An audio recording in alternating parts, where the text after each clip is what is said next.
En este vídeo vamos a hablar sobre vectores proporcionales y vectores linealmente independientes. En principio vamos a definir vectores proporcionales y después hablaremos de los linealmente independientes. Dos vectores en el plano son proporcionales si tienen la misma dirección. O sea que es muy sencillo de recordar. Si apuntan en la misma dirección, es decir, si son paralelos, pues entonces van a ser proporcionales. Como proposición de caracterización de vectores proporcionales, pues tenemos la siguiente. Dos vectores u y v en el plano son proporcionales si y solo si existe un escalar no nulo, lambda, perteneciente a R, de tal manera que v es lambda por u. Es decir, digamos que uno se puede obtener a partir del otro multiplicándolo por un escalar. Además, si lambda es mayor que 0, entonces u y v tienen el mismo sentido. Recordad cuando multiplicábamos por escalares. Se multiplicaba por un número mayor que 0, pues se mantenía el sentido. Si lambda es menor que 0, entonces u y v tienen distinto sentido. Si la multiplicaba por un escalar negativo, pues cambiaba el sentido del vector resultante. Y finalmente, y no menos importante, si lambda es igual a 1, entonces u y v son equivalentes. Equivalentes significaba que eran prácticamente el mismo vector, pero que no estaban en la misma posición. Representaban obviamente el mismo vector libre. Como observación, pues podemos darnos cuenta que también podemos decir que existe un nu perteneciente a R tal que u es nu por u. Es decir, puedo cambiar y poner el v como combinación lineal del u. Esto quiere decir que si uno se puede poner como combinación lineal del otro, o sea, uno es proporcional al otro, entonces el otro es proporcional al 1 también. De hecho, pues nu sería 1 partido por lambda. Y como hemos dicho que lambda es distinto de 0, pues esta conversión pues se puede hacer. Vamos a hablar ahora sobre vectores linealmente independientes. Se dice que un conjunto de vectores son linealmente independientes si ninguno de ellos se puede poner como combinación lineal de los otros. Es decir, que son totalmente independientes. No puedo construir un vector a partir de los demás. ¿De acuerdo? Vamos a ver los ejemplos para que quede más claro la situación. Tenemos aquí dos ejemplos de vectores. Pues si os dais cuenta, en esta situación los dos vectores son paralelos. Uno es paralelo al otro, apuntan en el mismo sentido, aunque comparten dirección, y por lo que hemos dicho, al compartir dirección pues son proporcionales, es decir, son dependientes. Si os dais cuenta, si yo esto lo muevo y lo pongo aquí, pues podéis comprobar que el vector grande se puede obtener a partir del pequeño multiplicando por un escalar. O, inversamente, el vector pequeño se puede obtener a partir del grande multiplicando también por un escalar. Y el escalar, como ya hemos visto, sería inverso de uno para el otro. Es decir, si para uno tengo que multiplicar, para el otro tendría que multiplicar por el inverso, porque ya decimos que dividir no se podría. Lo vuelvo a su sitio, el vector, aquí está. Entonces, estos dos serían proporcionales.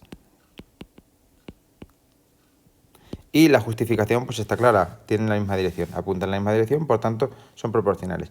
En cambio, en esta situación de aquí, como veis, los vectores, uno tiene su dirección va por aquí, otro su dirección va por aquí, no son la misma dirección, por tanto son vectores linealmente independientes. De hecho, si yo intento mover, por ejemplo, el azul, a ponerlo encima del otro, pues como podéis observar, no se puede poner encima del otro y por tanto no puedo conseguir el vector x a partir del w multiplicándolo por un escalar, ni a la inversa tampoco, es decir, no puedo obtener el vector w a partir del x multiplicándolo por un escalar.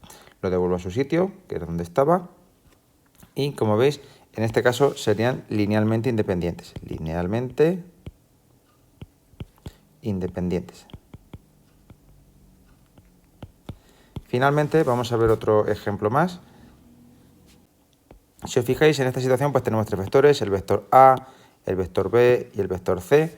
Pues tendríamos que ver si son linealmente independientes o no. Entonces, si os dais cuenta, si yo cojo el vector A, me lo pongo aquí en medio, lo pongo ahí, cojo por ejemplo el vector C, lo pongo aquí, y cojo el vector B y me lo pongo aquí en medio, pues como podéis observar, el vector B se va a poder poner como combinación lineal del vector C y del vector A. O si lo planteamos de otra forma, el vector C se va a poder poner como combinación lineal del vector A y del vector B. ¿Cómo podemos hacer esto? Pues, por ejemplo, si plantamos el vector B como combinación lineal del vector A y del vector C, pues trayéndonos un poquito los vectores hacia aquí arriba, que se quede más centrado, pues fijaros, lo que teníamos que hacer es una paralela al vector A por el extremo de B, sería algo por el estilo. Y también tendríamos que hacer una paralela al vector C por el extremo. Entonces, pues sería algo por el estilo.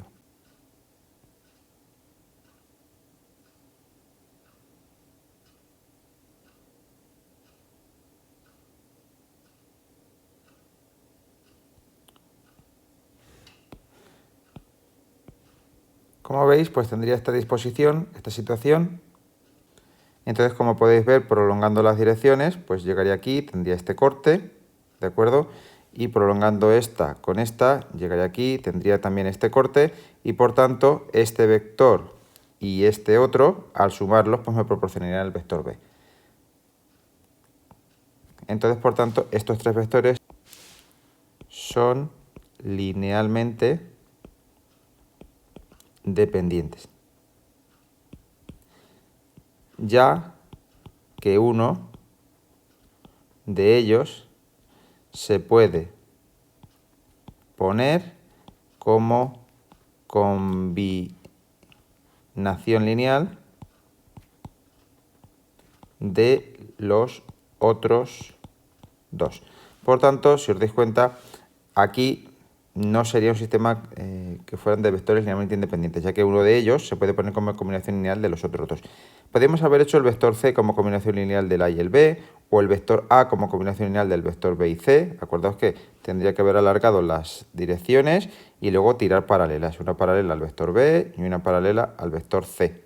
Espero que os haya servido, que os haya quedado claro el concepto de vectores proporcionales y de vectores linealmente independientes, y nos vemos en el siguiente vídeo.